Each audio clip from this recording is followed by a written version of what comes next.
And one of these click pens, it's very common for when you start fiddling and you need to do something, then you end up going like this.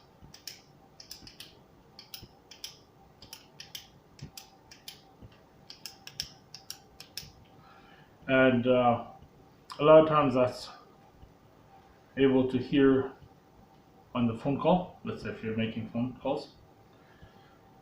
So I almost got into that habit. I was practicing a little with closing calls and such, and then I realized, wait a minute. Then I tried to get pens, but you pull off the top and then put the lid away, or I mean, pull off the end where the pen is, and usually I put it on the top. But I found those pens I was not too lucky because they would not always write when I needed them to write, and some would blob and things like that. So now I come back to these click pens because they write when I need to write, and I don't need to scribble every time onto something just to get the pen to work so that I can write something. So I found that, okay, I'm gonna end up using these click pens, and I don't know if you guys have noticed on the videos in the past, but then I decided, okay, I gotta do something else. I can't be doing this.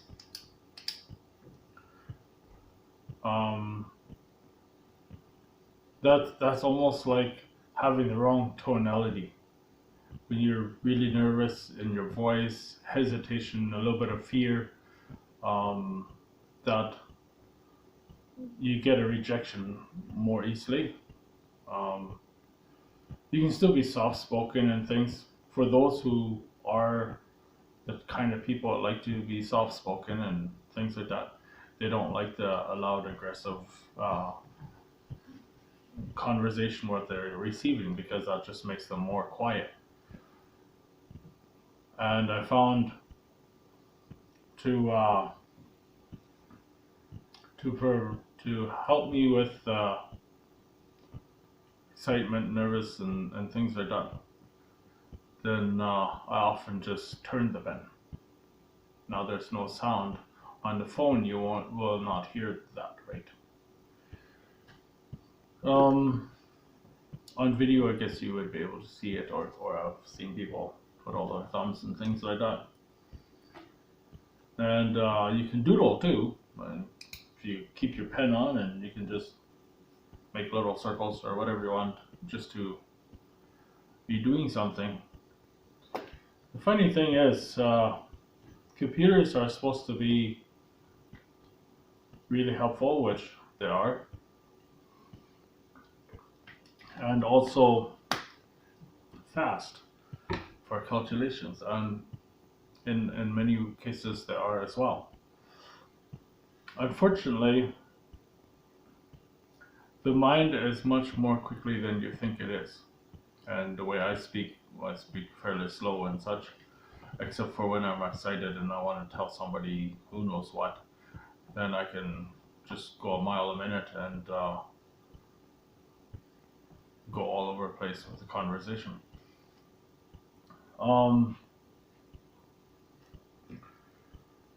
What I was getting at, the mind is so fast that you are actually drifting, like you are thinking about many different things or just bored.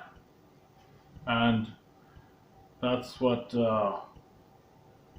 with the doodling or other things, what you end up doing is that you don't go off topic and start losing interest and start thinking of other things and stuff like that.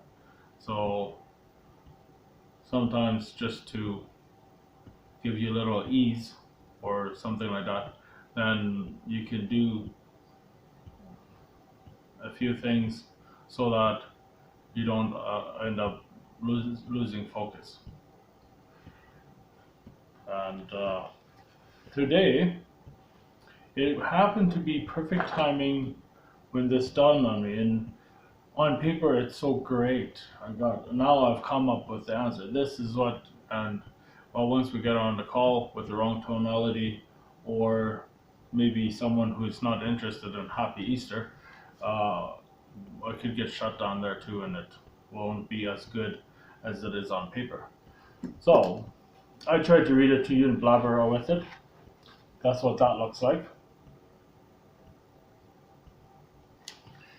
And you can pause it or rewind and watch again if you want to read it. I believe cold call is great to keep it really short. Um, Not necessarily have to stay that way. Those who you're interrupting and they don't want to spend time talking to you, a very short conversation is great for that.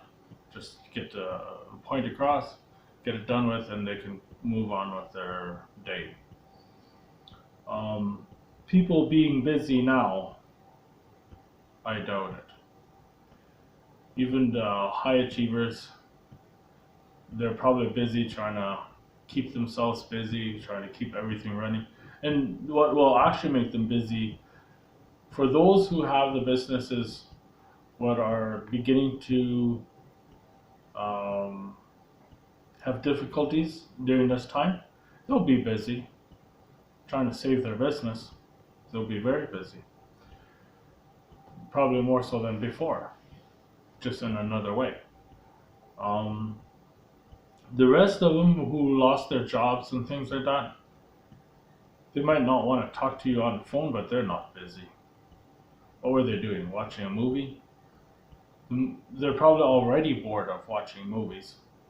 How many movies can you watch without going to work or doing anything? Just sit at home, watch movies.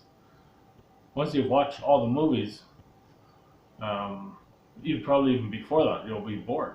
Like, you want to do something else than just watch movies. It's okay to, well, I don't know if it's okay, but it's probably possible to watch 2 or 3 hours per day. As long as you can do other things the rest of the time.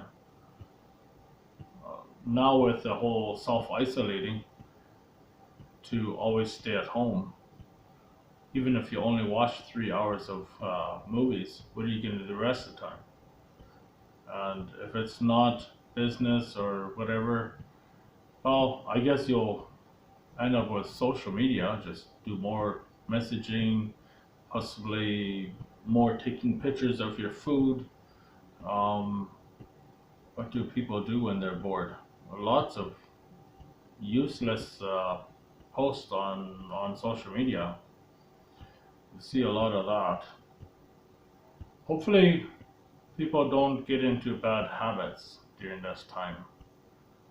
Uh, Not that I have anything against somebody having a drink, like an alcohol beverage, as long as they don't just do that because they have nothing to do and they're bored. That could, if they do it for too long, too much, could create an addiction. So it would be something nice to be careful on. Eating, you could easily become fat during this time. Less activity because you're staying at home so much, and end up eating more because you're bored. And next thing you know, you end up eating for comfort, food comfort, and things like that. Before you know it, you gain 20, 50 pounds or whatever. Depends on how long this lasts, but this could last another half year or so. And then when they have found the cure and vaccine for this COVID-19, that's when people realize, oh, it's a recession, because it has made a recession for many people. For those who work at it now and make a change and things like that, so that they can actually use this as an opportunity and grow in business or create a business and things like that. then there won't be a recession for those.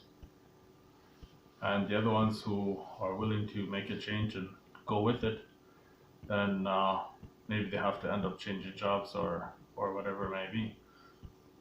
And they will do okay. They could come out of the recession. Those who are just waiting for their job to be back, they'll be hurting for a long time. Even if they get their job back, they'll be surprised that they have to pay the taxes.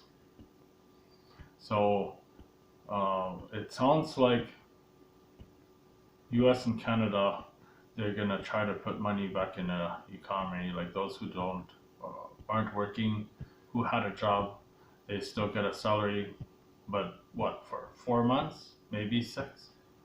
What about the rest of the time, right? So it's great if they find a cure and stop the virus in 4 to 6 months. That's great. Even if they get it done earlier, it would be even better. But the recession isn't over. That's only the beginning of it. And it's going to have a domino effect. And that's where people are going to hurt financially. And I'm trying to help people so that they can start doing something about it now, even if they haven't started earlier, but they can start now, so that they don't have to stay in the recession so long, and that they're able to some will be able to learn faster than others, and those who can learn fast and apply it will hurt less. Those who learn a little slow, or maybe their own things, their past mindset, or things like that, where they believe they cannot do things, that will take a little longer until they have been able to realize, okay, I can take care of this. I don't have to blame the government or my employer or blame whoever. Oh, it's, just to own it and make a difference and improve your life. Those who can do that, to own it, they'll be okay. So now that I have given you guys my thoughts again, let me see if I can throw in a call here. And tomorrow I'm going to try to do a lot of calls and see what happens. So who do I want to call? No idea. Oh, I'll call myself.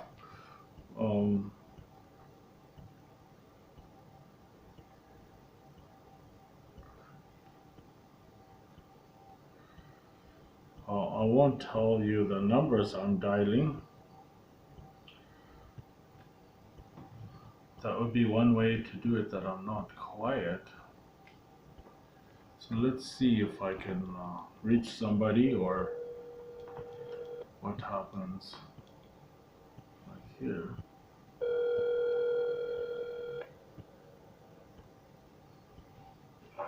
Hello. Hi Jacob, how are you? I'm doing well. Yourself? Good. Happy Easter. Oh, thanks. You too. You're talking to Jacob. What's that? I'm Jacob as well, so I figured I'd give you a call and wish you the best. How are you enjoying your indoor activities? Not sure what you mean. Well, this social distancing, we have to stay home more, right? So. Yeah, well, good. I guess. I guess it's good to be expected. Yeah. Make the best of it, right? For sure. Yeah. So. Yeah. It looks like the world's going into a recession now because of this virus. Yeah, it's hard to say how everything's going to come out, but I'm sure people are going to come out a lot stronger. Like they'll say stronger together once this is all kind of died down, or I wouldn't know if it would say over, but yeah. Yeah, I think it's gonna change things, and people are gonna come together a little better. I believe that Yeah. too. Yeah. Yeah. So I want to give you a free book, and I'll give you my number, and you can text me, and I'll send it to you. My Okay. you got a pen and paper, or I do. okay? 204 Uh-huh. 312 Uh-huh. 7566. I'm not sure which Jake Fair I'm talking to here, though. This is I'm the son of Isaac Fair and Margaret Okay. from Cheyenne. He passed away about 20 years ago. Okay. I don't know if you recall. Dairy farmer, that's what who he was. So, Okay. I see. all right. Yeah, text me and I'll send you that book for you. Okay. All right. Have a good day and You good too. Easter as well. You as well. Okay, bye. Bye-bye. There we go.